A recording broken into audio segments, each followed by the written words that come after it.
Welcome to another installment of This Is Not Normal on the Political Drain podcast with Drill Sergeant Doug, aka Admin Doug, a U.S. Army veteran, teacher, musician, and family man from Jamaica, now fights for justice and democracy through commentary and humor. Follow him on YouTube at Political Drain and at Sons of Liberty Official as Drill Sergeant, aka Admin Doug, continues to protect our freedoms. In Nazi-occupied Poland, 1940, 450,000 Jews were sent to the Warsaw Ghetto. Surrounded by the walls they were forced to build themselves, the Jews were isolated from the outside world. They faced extreme winter conditions, overcrowding, systematic starvation, rampant diseases, and relentless brutality from the Nazi regime. By 1942, hundreds of thousands of Jews were sent from the ghetto to the Treblinka extermination camp. Only around 60,000 remained within the ghetto, many being orphaned youth.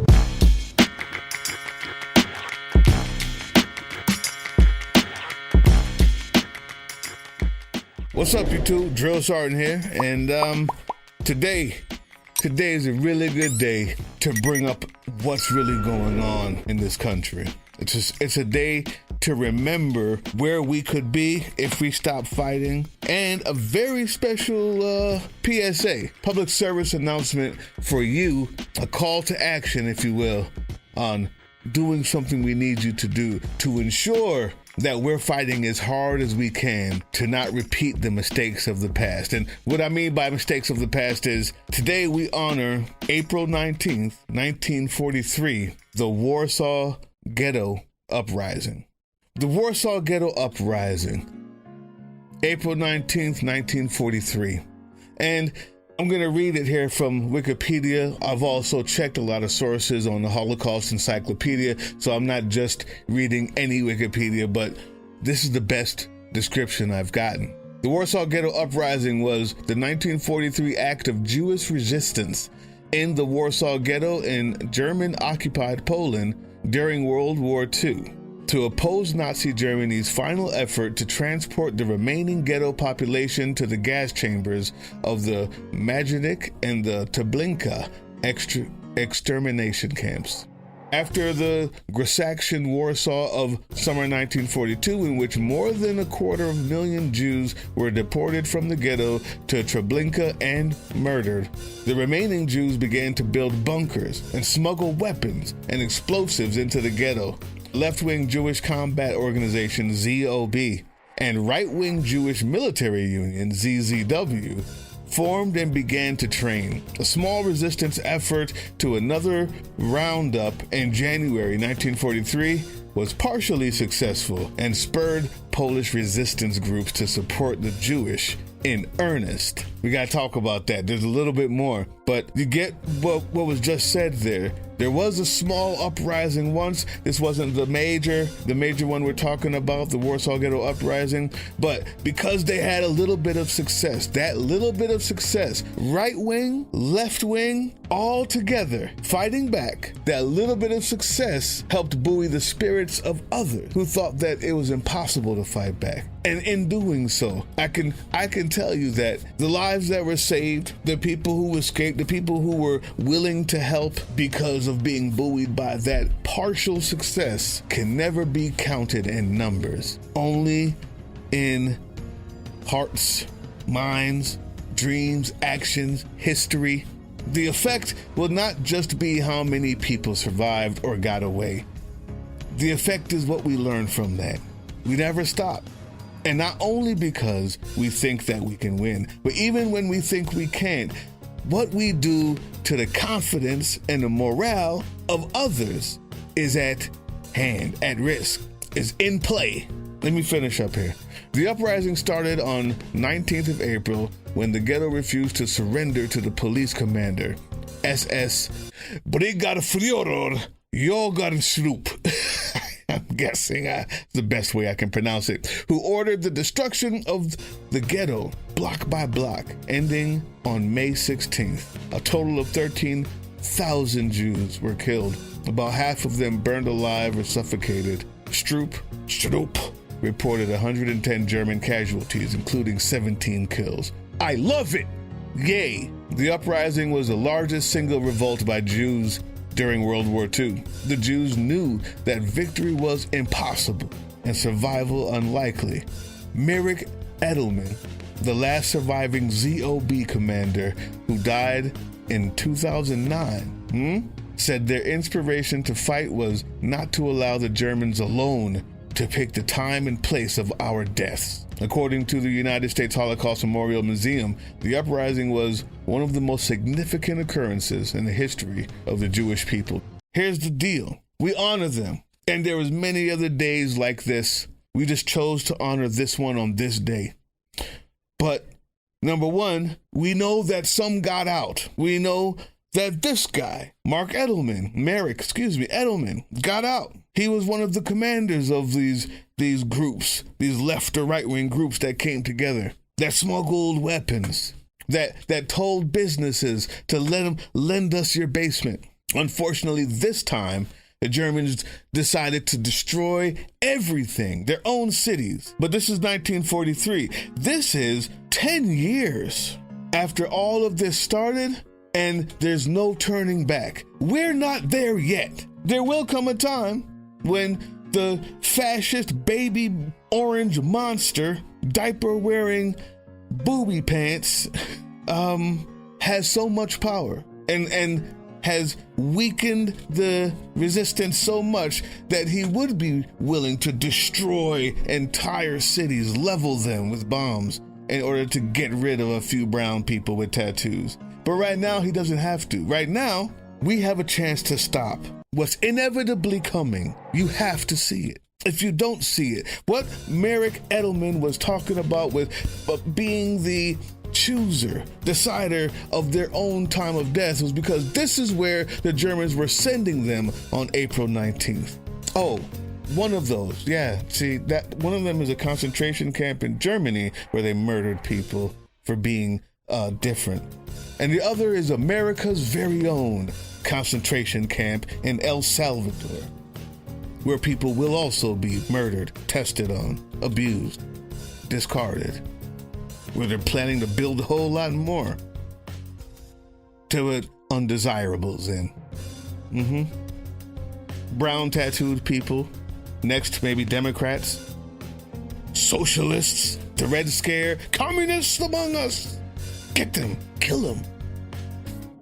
We don't do acts just because we think that they'll win, that they will succeed. We do them because they buoy the spirits of everyone around us, because they clog the system, because they make people aware, because they change minds, because they inspire resistance even with the other side, the right wing, left wing.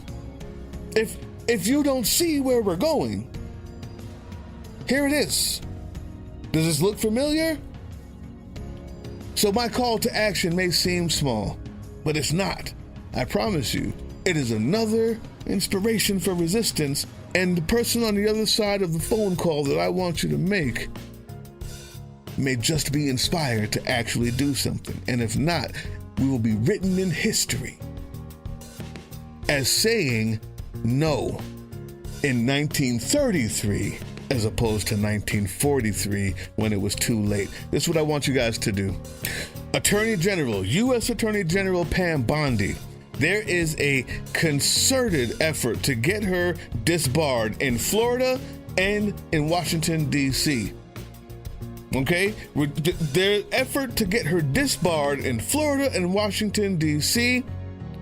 for ignoring the Supreme Court 9-0 ruling in regards to returning Kilmar Abrego Garcia to the United States from the death camp, from the concentration camp in El Salvador. Okay? Here's an image of what's being passed around. You don't have to be a resident of either one of those places to do this. Make the call. Make the call. Her bar number is 886-440. Pam Bondi, bar number 886-440. Washington, D.C. has an online form. Anywhere she can practice, file a complaint for going against a 9-0 SCOTUS ruling. And right here is what the website looks like for Florida. I'm going to have the link in the description. Right there is what it looks like for D.C. So you know you're in the right place. The link is also in the description. Go there, write, call. The people on the other side may do nothing or may be inspired. It doesn't matter. Our job is to do it. Will you do it? Will you make it a concerted effort? I think we can do this. This is just one of the tools in our fight against fascism. There's no such thing as, it's overwhelming, it won't work. Tell that to Warsaw.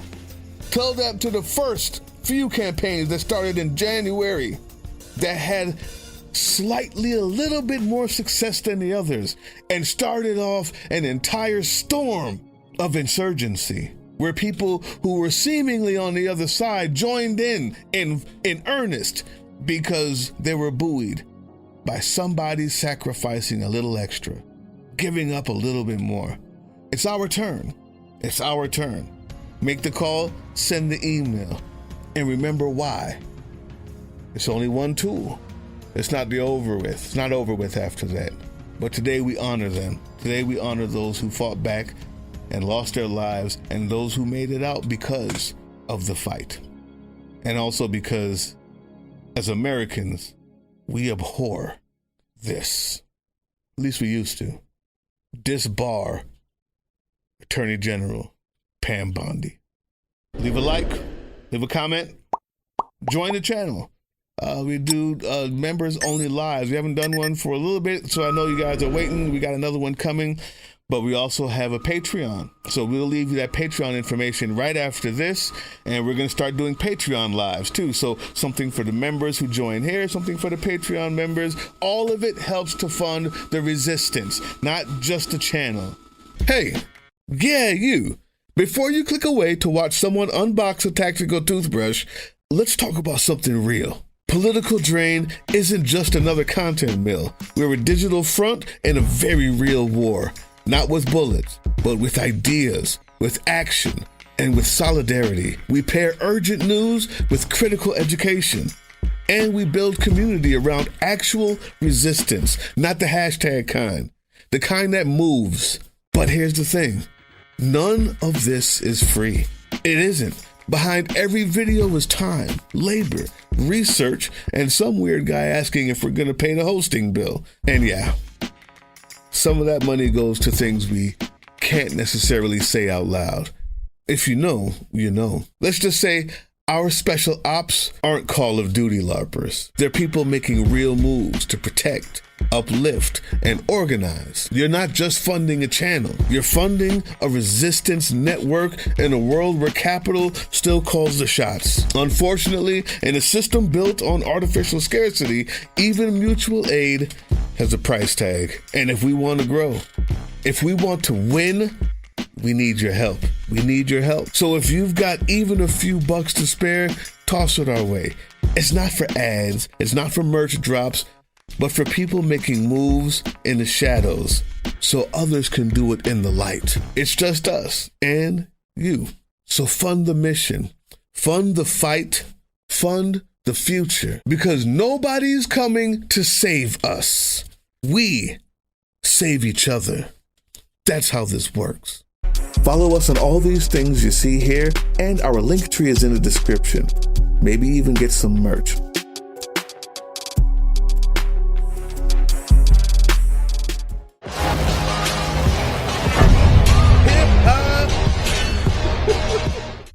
That was the Political Drain podcast, which can be heard on www.groovechillradio.com/political-drain and can be viewed on the Political Drain YouTube channel anytime. Once again, thank you for listening to Groove Chill as we resist fascism in any form, pursue democracy, peace, and love.